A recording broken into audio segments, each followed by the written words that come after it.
US లో doctor గా స్థిరపడాలని అనుకుంటున్నారా? అయితే అతి తక్కువ ఖర్చుతో ఎగ్ప్లస్ తో సాకారం చేసుకోండి.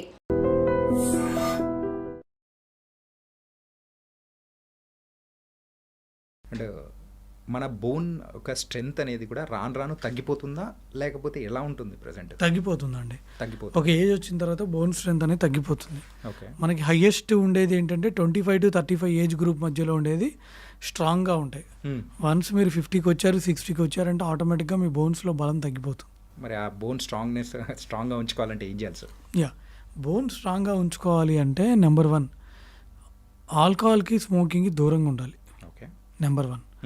నెంబర్ 2 ఈ షుగర్ డ్రింక్స్, కార్బోనేటెడ్ డ్రింక్స్ అంటే లైక్ ఈ సోడాలు అంటాం కదా, సోడాలు చాలామంది బిర్యానీ తిన్న తర్వాత ఆ సోడాలు తాగుతారు. తాగితే ఆ బేవ్ అనే సౌండ్ వస్తుంది. అది వస్తే వాళ్ళకి ఏదో చాలా బాగా అయింది అనుకుంటారు. సో ఆ సోడాలు తాగడం వల్ల ఏమవుతుందంటే బోన్స్ కూడా డ్యామేజ్ అవుతాయి. సో స్మోకింగ్, ఆల్కహాల్ని స్టాప్ చేయాలి.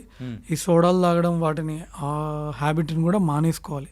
అంటే ఎంత తక్కువ కుదిరితే అంత తక్కువ తీసుకోవాలి అంతే. ఓకేనా. తర్వాత రెగ్యులర్గా వైటమిన్ D3, సీరం కాల్షియము, తర్వాత ఇలాంటి టెస్ట్లు అవసరమైనవి చేయించుకోవాలి. తర్వాత BMD టెస్ట్లు చేయించుకోవాలి.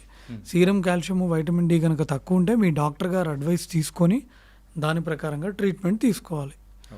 సో ఎండలో అయితే ఖచ్చితంగా అట్లీస్ట్ డైలీ ఒక హాఫ్ అన్ అవర్, మార్నింగ్ 8 లోపల 9 లోపల, ఈవినింగ్ 2 తర్వాత, 2 or 3 తర్వాత హాఫ్ అన్ అవర్ అయినా మనం ఎక్స్పోజ్ అయితే బెస్ట్. ఇంకా మొబిలైజేషన్ చాలా ఇంపార్టెంట్ అండి.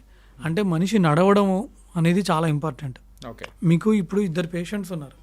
ఒక పేషెంట్ నడుస్తున్నాడు, ఒక పేషెంట్ ఒక నెల రోజులు మంచం మీదే ఉన్నాడు.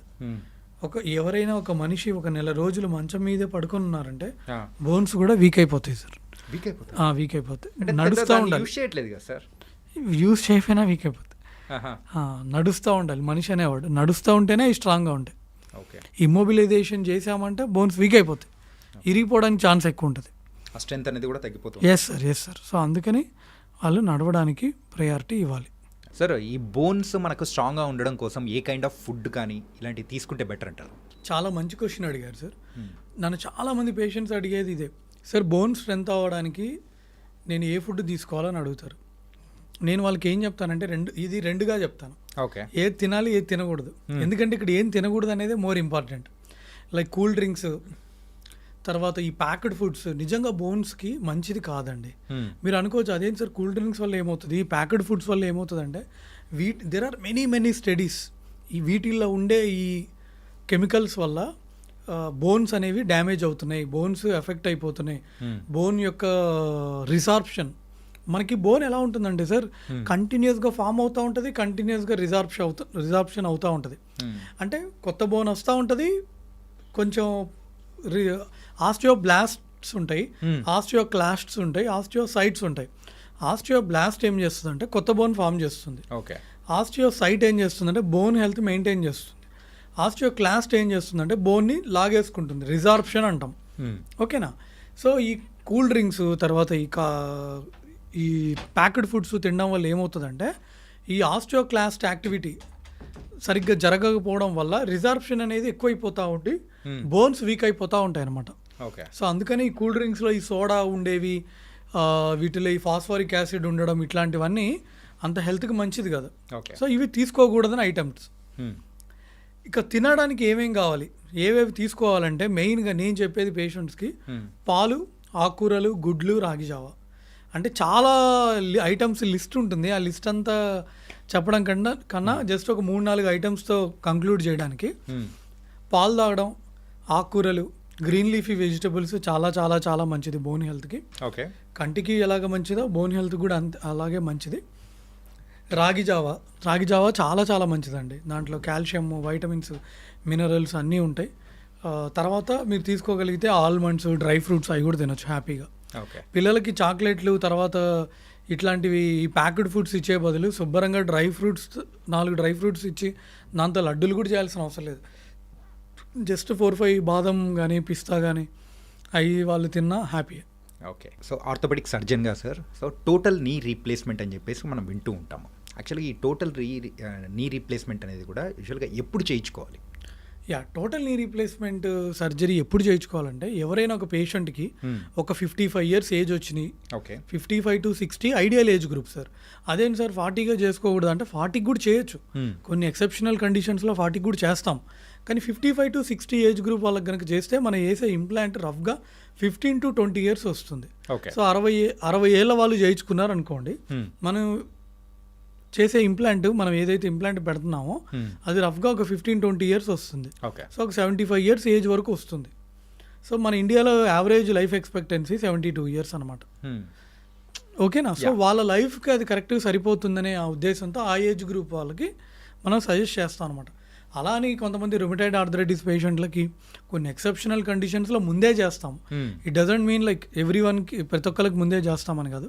సో ఐడియల్గా 55 to 60 ఇయర్స్ ఏజ్ గ్రూప్ వాళ్ళు ఎవరైతే లైక్ లిటరల్గా 200 మీటర్స్ కూడా నడవలేకపోతున్నారో, ఎవరైతే అసలు ఇండియన్ టాయిలెట్ కాదు వెస్ట్రన్ టాయిలెట్లో కూడా కూర్చోలేకపోతున్నారో, ట్యాబ్లెట్లు వేసుకొని వాళ్ళు రోజు గడవట్లేదు, లిటరల్గా ట్యాబ్లెట్ వేసుకున్నా కూడా నొప్పులు తగ్గట్లేదు, అసలు నడవలేకపోవడం, కింద కూర్చోలేకపోవడం, 4 అడుగులు కూడా వేయలేకపోవడం, ఇలాంటి వాళ్ళకి నీ రీప్లేస్మెంట్ సజెస్ట్ చేస్తాం. సో అది ఏ ఏజ్లో అయినా కానీ ఇట్లాంటి ప్రాబ్లమ్స్ అయితే స్పెసిఫిక్గా ఉన్నాయంటే you will go for that total నీ యా.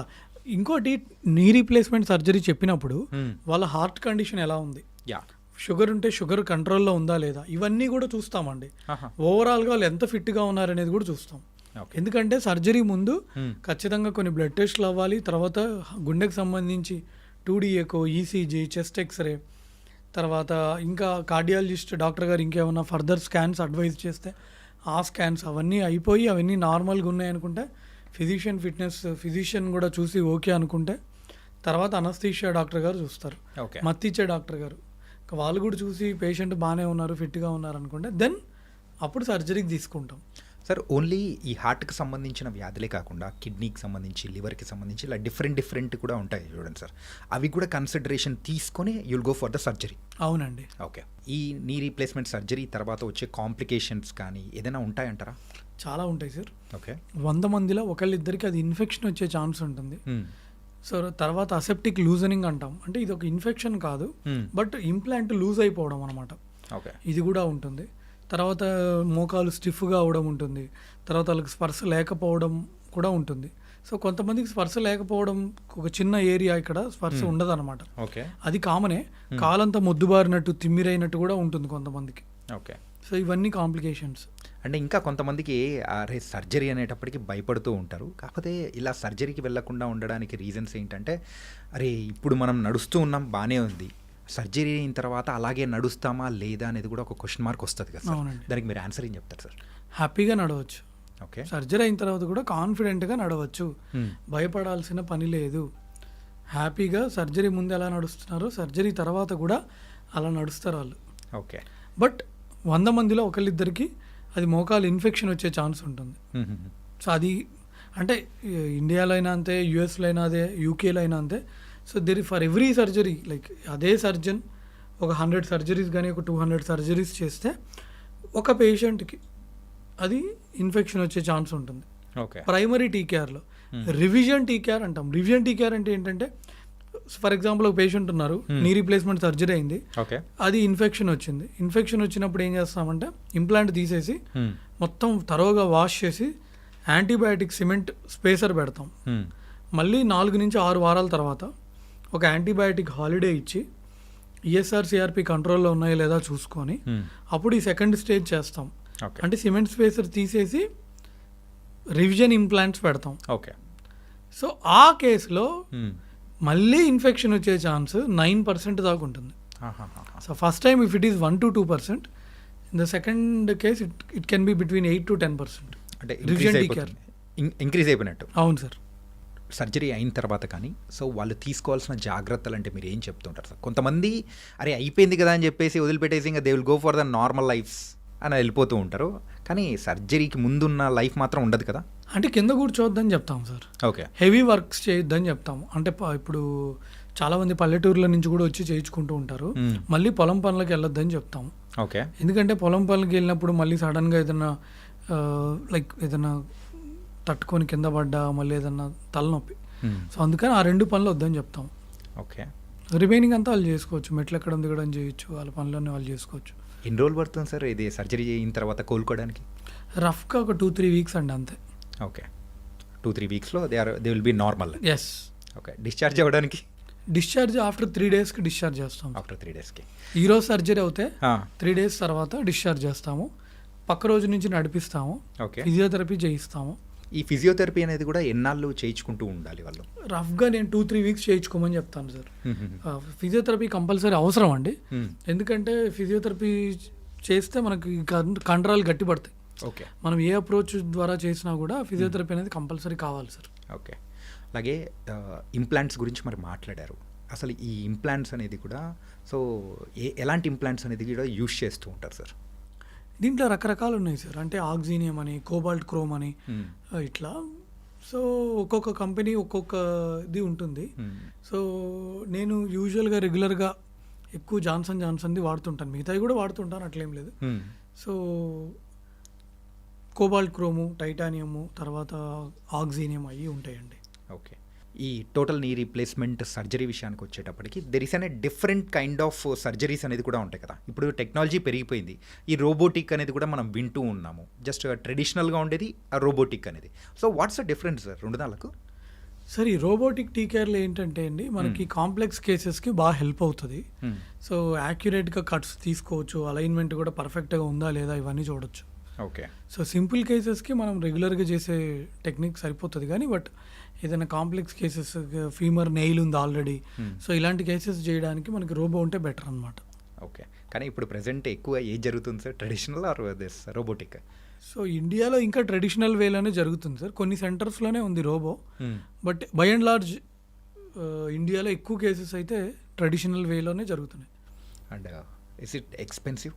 ఎక్స్పెన్సివ్ అంటే అంత ఎక్స్పెన్సివ్ ఏం కాదు సార్. ఇన్సూరెన్స్ ఉంటే ఇన్సూరెన్స్లో కవర్ అవుతుందండి. సో హాస్పిటల్ బట్టి రఫ్గా ఉంటుంది ఓకే కాస్ట్. అండ్ ఇంకొకటి ఏంటంటే కాలు వంకర్లు అనేది కూడా తగ్గిపోతూ ఉందా ఈ సర్జరీ ద్వారా? కానీ చాలామంది క్వశ్చన్ అడుగుతారు సార్, నాకు కాలు ఈ వంకరగా ఉంది కదండి, కాలు మళ్ళీ కంప్లీట్గా స్ట్రైట్ అయిపోతుందా అని. కంప్లీట్గా స్ట్రైట్ అయిపోదు, కొంచెం కరెక్ట్ అవుతుంది. ఇప్పుడు కాలు ఇలాగా వాళ్ళకి మొత్తం బెండ్ అయిపోతుంది కదా సార్. అవును సార్. సో అందరికి కాదు, కొంతమందికి. సో వాళ్ళకి మొత్తం ఇలాగ స్ట్రైట్ అయిపోదు, కొంతవరకు స్ట్రైట్ అవుతుంది. ఓకే సార్, ఈ డౌట్స్ అనేది కూడా కంప్లీట్గా ఎవరైతే పేషెంట్స్ వస్తుంటారో ఇలాంటి కామన్ డౌట్స్ అనేది అడుగుతుంటారు కదా. అవునండి, అవును. ఎక్కువగా అడిగే డౌట్ అంటే ఏది సార్? నేను మళ్ళీ బాగా నడుస్తానా లేదా, నాకు నొప్పులు తగ్గుతాయా లేదా అని. సో వాళ్ళకి నేను చేసిన సర్జరీ వీడియోస్ నా యూట్యూబ్లో, ఇన్స్టాగ్రామ్లో ఉంటాయి కదండి, అవి చూపిస్తాను. అవి చూపించినప్పుడు వాళ్ళకి కొంచెం ఒక నమ్మకం వస్తుంది. ఓకే, సో బిఫోర్ సర్జరీ మనము ఏ కైండ్ ఆఫ్ బ్లడ్ టెస్ట్ చేయించుకోవాలని చెప్పేసి మీరు సజెస్ట్ చేస్తూ ఉంటారు? కొన్ని టెస్ట్లు ఉంటాయండి, లైక్ సిబిపి, తర్వాత ఏదైనా ఇన్ఫెక్షన్ ఉందా లేదా అని చూసుకోవడానికి అవసరమైతే ఈఎస్ఆర్, సిఆర్పి, తర్వాత షుగర్ టెస్ట్లు, ఎల్ఎఫ్టి, ఆర్ఎఫ్టి, లివర్కి సంబంధించింది, కిడ్నీకి సంబంధించిన టెస్ట్, తర్వాత బ్లడ్ గ్రూప్ ఏంటి, తర్వాత ఎలక్ట్రోలైట్స్ ఎలా ఉన్నాయి, తర్వాత వాళ్ళ పీటీఐఎన్ఆర్, ఏపీటీటీ ఎలా ఉంది. సో ఇవి బేసిక్ టెస్ట్లు అనమాట. ఓకే, ఈ టోటల్ నీ రీప్లేస్మెంట్ గురించి అయితే మీరు చాలా చక్కగా వివరించారు. కాకపోతే ఇప్పుడు జనరల్గా ఎవరైనా కానీ బ్యాడ్మింటన్ కానీ, టెన్నిస్ కానీ ఇలాంటి స్పోర్ట్స్ ఆడుతున్న టైంలో కూడా ఈ నీకి సంబంధించిన ఇంజురీస్ అనేది కూడా ఎక్కువగా జరుగుతూ ఉంటాయి. సో అలా జరగడానికి ద మెయిన్ రీజన్ ఏంటి సార్? అంటే వాళ్ళు అబ్నార్మల్ పొజిషన్లో ల్యాండ్ అయ్యారనుకోండి సార్, నీ జాయింట్ ట్విస్ట్ అయితే నీ లిగమెంట్స్ డ్యామేజ్ అవుతూ ఉంటాయి. ఓకే, అండ్ అక్కడ మెయిన్గా ఏ లిగమెంట్ అనేది కూడా ప్రాబ్లమ్స్ వస్తూ ఉంటాయి? ఎక్కువగా మేము కామన్గా చూసేది ఏసీఎల్ లిగమెంట్ అండి, anterior cruciate ligament tear. Okay, అవి మేము ఎక్కువ చూస్తూ ఉన్నాం. ఓకే, ఏంటి సార్ ఇది ఏసీఎల్ అంటే మెయిన్గా అంత క్రూషియల్, వెరీ ఇంపార్టెంట్, మన మోకాల్లో అంత ఇంపార్టెంట్గా? అవునండి, ఏసీఎల్ అంటే యాంటీరియర్ క్రూషియేట్ లిగమెంట్.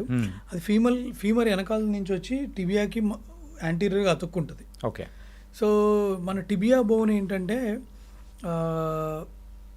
టిబియాకి ఫీమర్కి ఒక ఇంపార్టెంట్ కనెక్షన్ అనమాట. అది ముందుకు పడిపోకుండా ఆపుతుంది. ఓకే ఓకే, టిబియా ముందుకి రాకుండా ఆపుతుంది. సో అందుకనే ఏసీఎల్ ఎప్పుడైతే చినిగిపోతుందో, ఏసీఎల్ ఏ పేషెంట్లకి అయితే చినిగిపోతుందో వాళ్ళకి యాంటీరియర్ డ్రాయర్ పాజిటివ్ వస్తుంది, టిబియా ముందుకు వచ్చేస్తూ ఉంటుంది. అది ఇన్స్టెబిలిటీ అంటాం. ఓకే, వాళ్ళు స్టెబిలిటీ ఉండదు వాళ్ళకి. అంటే నడుస్తారు సార్, కానీ రన్నింగ్, జంపింగ్, జాగింగ్ చేయమంటే చాలా ఇబ్బంది పడతారు. ఓకే, ట్రెక్కింగ్ చేయడానికి ఇబ్బంది పడతారు. సో అలా ఈ ఏసీఎల్ అనేది కూడా వెరీ ఇంపార్టెంట్ అని చెప్పేసి అన్నారు. దాన్ని బ్యాలెన్స్ అంటే పడిపోకుండా ఉండడానికి బ్యాలెన్స్ చేసే పార్ట్ అని చెప్పేసి కూడా అన్నారు. కాబట్టి సో దీనిలకు ఒకవేళ అది చిరిగిపోయినా కానీ దాని సర్జరీ ప్రాసెస్ అనేది ఎలా ఉంటుంది సార్? సార్ ఏసీఎల్ లిగమెంట్ ఎవరికైతే చినిగిపోతుందో, సో ఎవరికైతే ఇన్స్టెబిలిటీ ఉంటుందో, ఎవరికైతే నడవడానికి కష్టంగా ఉంటుందో, ఎవరికైతే మెట్లెక్కడం దిగడం కష్టంగా ఉందో ఇలాంటి వాళ్ళకి సర్జరీ చెప్తామండి. సో ఆర్థ్రోస్కోపీ ద్వారా చేస్తాం. ఇప్పుడు నీ రీప్లేస్మెంట్ అంటే ఇక్కడ నుంచి ఇక్కడ దాకా కోర్స్ చేస్తాం కదా. అవును. సో ఏసీఎల్ లిగమెంట్లో అలా కోయమన్నమాట. జస్ట్ చిన్న అటు ఇటు చిన్న ఇన్సిషన్స్ పెట్టి లోపల కెమెరా పంపించి జాయింట్ అంతా చూసి ఎట్లా ఉంది, ఏసీఎల్ ఎట్లా ఉంది, పీసీఎల్ ఎట్లా ఉంది, మెనిస్కస్ ఎలా ఉంది, మీడియల్ మెనిస్కస్, లాటరల్ మెనిస్కస్, ఇవన్నీ చూస్తాం అనమాట. కీహోల్ సర్జరీలో చేస్తాం. Keyhole surgery. యా. సో మరి దానికి సంబంధించి ఎన్ని డేస్లో క్యూర్ అనేది కూడా అవుతూ ఉంటుంది? సో ఈరోజు సర్జరీ చేస్తే పక్క రోజు డిశ్చార్జ్ చేస్తామండి పేషెంట్ని. ఓకే. మరి దాని సక్సెస్ రేట్ సార్? యూజువల్గా ఈ సర్జరీస్ అనేది కూడా సార్ 100లో ఒకళ్ళకి ఎవరికైనా ఇన్ఫెక్షన్ రావచ్చు, కానీ ఇది చాలా సక్సెస్ఫుల్ సర్జరీ సార్. ఒక అన్స్టేబుల్ నీని స్టేబుల్ నీగా మార్చడమే మన లక్ష్యం ఇక్కడ. Okay okay. So ACL surgery చేసిన తర్వాత వాళ్ళు మళ్ళీ స్పోర్ట్స్ ఆడడానికి తయారయ్యేటట్టు మనం వాళ్ళని ప్రిపేర్ చేస్తాం. మళ్ళీ ఎన్ని రోజుల తర్వాత వాళ్ళు నార్మల్ లైఫ్లో లీడ్ చేయడానికి అవకాశం ఉంటుంది అంటారు? నార్మల్ అంటే ఆఫీస్ వర్క్ అంటున్నారా లేకపోతే స్పోర్ట్స్ విషయానికి వచ్చాడు? స్పోర్ట్స్ అయితే వాళ్ళకి రఫ్గా 9 months టైం పడుతుంది. ఓకే. మళ్ళీ స్పోర్ట్స్ ఆడడానికి ఇప్పుడు ఒక క్రికెట్ పర్సన్ ఉన్నాడు, క్రికెట్ ప్లేయర్, తనకి ఏసీఎల్ సర్జరీ అయింది, మళ్ళీ వెళ్ళి క్రికెట్ ఆడడానికి ఇట్ విల్ టేక్ రఫ్లీ 9 months. అలా అని 1-2 months కూడా మామూలుగా ఆడొచ్చు సార్, అట్లా కాదు. సో ప్రాపర్గా వాళ్ళకి రీహాబ్ ప్రోగ్రామ్ అంతా చేసుకొని వెళ్ళడానికి టైం పడుతుంది. మరి దీనికి కూడా ఫిజియోథెరపీ అనేది కూడా కంపల్సరీ ఉంటుందా? ఫిజియోథెరపీ కంపల్సరీ ఉంటుందండి, ఒక 1 month వరకు ఉంటుంది. సో ఆఫీస్ వర్క్ అయితే 2 వారాల తర్వాత వాళ్ళ ఆఫీస్కి వాళ్ళు వెళ్ళిపోవచ్చు. ఓకే. యా. అలా వర్క్ ఫ్రమ్ హోమ్ ఆప్షన్ లాగుంటే పక్క రోజు నుంచి వాళ్ళ వర్క్ కూడా చేసుకోవచ్చు, ఏం కాదు. ఓకే. అంటే దీనిలో ఏమైనా ఇంప్లాంట్స్ ఏమైనా వాడుతూ ఉంటారా? ఇంప్లాంట్స్ వాడతామండి. ఫీమర్ వైపు మనం ఒక అడ్జస్టబుల్ బటన్ వాడతాము, టిబియా వైపు స్క్రూ కానీ చిన్న డిస్క్ కానీ వాడతాము. Okay okay. యా. సరే, ఇలా ఈ స్క్రూ కానీ సో దానికి సంబంధించి ఇలా వాడుతున్న టైంలలో ఇన్ఫెక్షన్ అనేది కూడా మీరు అన్నట్టు కూడా 1% ఛాన్సెస్ అనేది కూడా ఉంటాయండి. అవునండి, అవును. సో అది కూడా రాకుండా ఉండాలి అని అంటే వాళ్ళు అంటే పేషెంట్స్ తీసుకోవాల్సిన జాగ్రత్తలు అంటే ఏం చెప్తారు మీరు? డ్రెస్సింగ్ చాలా జాగ్రత్తగా, అంటే ఏంటంటే కొంతమంది ఏముందిలే అని చెప్పుకొని వాళ్ళు ఎక్కడ పడితే అక్కడ డ్రెస్సింగ్ చేయిస్తూ ఉంటారు. సో డ్రెస్సింగ్ చాలా జాగ్రత్తగా చేయాలి. బై అండ్ లార్జ్ లైక్ మనం సర్జరీ ముందు కొన్ని వారాల ముందు స్మోకింగ్ ఇవి ఆపేయమని చెప్తాము. తర్వాత అన్ని షుగర్ కంట్రోల్లో ఉందా లేదో చూసుకుంటాము, ఒకవేళ షుగర్ పేషెంట్ అవుతే. ఓకే. తర్వాత ఖచ్చితంగా ఫిజిషియన్ డాక్టర్ దగ్గర నుంచి ఫిట్నెస్ తీసుకుంటాము. ఇప్పుడు ఏజ్ మోర్ దెన్ 40 ఉందంటే ఒకసారి కార్డియాలజీ ఒపీనియన్ కూడా తీసుకుంటాము. వాళ్ళకి అవసరమైన బ్లడ్ టెస్ట్లు అన్నీ చేయిస్తాము. ఆపరేషన్ థియేటర్లో తీసుకోవాల్సిన జాగ్రత్తలన్నీ మేము తీసుకుంటాం. సో సర్జరీ అయిపోయిన తర్వాత పేషెంట్ వైపు నుంచి అంటే లైక్ వాటర్ పోనీయకుండా చూసుకోవాలి. ఓకే. తర్వాత రెగ్యులర్గా డ్రెస్సింగ్స్కి రావాలి. ఎంత టైం పడుతుంది సార్ ఈ ఆపరేషన్ మొత్తం చేయడానికి? రఫ్గా 1.5 hours. 1.5 hour కంప్లీట్ అయిపోతుంది. ఓకే. ఇలాంటి సర్జరీస్ చేసే ముందు పేషెంట్స్కి యాజ్ ఏ డాక్టర్గా మీరు చెప్పే సజెషన్స్ కానీ భయపడకుండా ఉండడానికి మీరు చెప్పేది ఏం చెప్తుంటారు సార్? ఏం కాదండి, భయపడొద్దు. చాలా సర్జరీలు చేశాను ఇంతకుముందు, వాళ్ళు హ్యాపీగా నడుస్తున్నారు, మీరేం వరి. అంటే చాలామందికి వాళ్ళు they come with lot of confidence and trust, they come with lot of belief. అంటే కొంతమంది మెంటల్ స్టేట్ అనేది కూడా చాలా డిఫరెంట్గా ఉంటుంది కదా. సో అరే ఏంటిది అని చెప్పేసి కొంతమంది అంటే పేరెంట్స్ ప్రోత్సాహంతో కూడా వచ్చేస్తూ ఉంటారు, కానీ అక్కడికి వచ్చిన తర్వాత అంటే మారిపోతూ ఉంటారు కదా. సో అలాంటి వాళ్ళ కోసం నేను అడుగుతున్నా సార్. ధైర్యం చెప్తాం సార్, ఏం కాదులేండి. నిజంగా ఇంకా సర్జరీ తప్పదు కదా మరి. లేదు ఒక 60 ఏళ్ళ వాళ్ళకి 50 ఏళ్ళ వాళ్ళకి ఏసీఎల్ టేర్ అయితే వాళ్ళకి అంత అవసరం ఉండదు సార్. ఒక యంగ్ పేషెంట్కి ఏసీఎల్ టేర్ అయ్యి వాళ్ళు రన్నింగ్ చేయలేకపోతున్నారు, లేదా వాళ్ళు ట్రెక్కింగ్ చేయలేకపోతున్నారు, వాళ్ళు మెట్లు ఎక్కడం దిగడం కష్టంగా ఉంది అన్నారనుకోండి, వాళ్ళకి చేయించుకోమని చెప్తాను తప్ప. బట్ ఒక 50 years వచ్చిన వాళ్ళకి 60 years వచ్చిన వాళ్ళకి అంత చెప్పమన్నమాట. Okay. Yeah sir. And frozen shoulder అంటే ఏంటి సార్? ఫ్రోజన్ షోల్డర్ అంటే ఏంటంటేనండి, ఎవరికైతే ముఖ్యంగా డయాబెటిక్ పేషెంట్స్లో కానీ థైరాయిడ్ పేషెంట్స్లో కూడా ఏమవుతుందంటే ఈ షోల్డర్ జాయింట్ చుట్టూ ఉండే క్యాప్సూల్ టైట్ అయిపోయి ఈ మూమెంట్స్ అనేవి ఫ్రీగా ఉండవు. Okay okay. ఇట్లా రాదు, ఇలా రాదు, ఇలా రాదు, అది క్యాప్సూల్ టైట్ అయిపోయి మూమెంట్స్ సరిగ్గా ఉండవు అనమాట. సో మూమెంట్ రిస్ట్రిక్షన్ ఉంటుంది. ఓకే. సో ఒకవేళ అలాంటిది అనిపించింది అనుకోండి, సో వాళ్ళు ఏం చేయాలి నెక్స్ట్?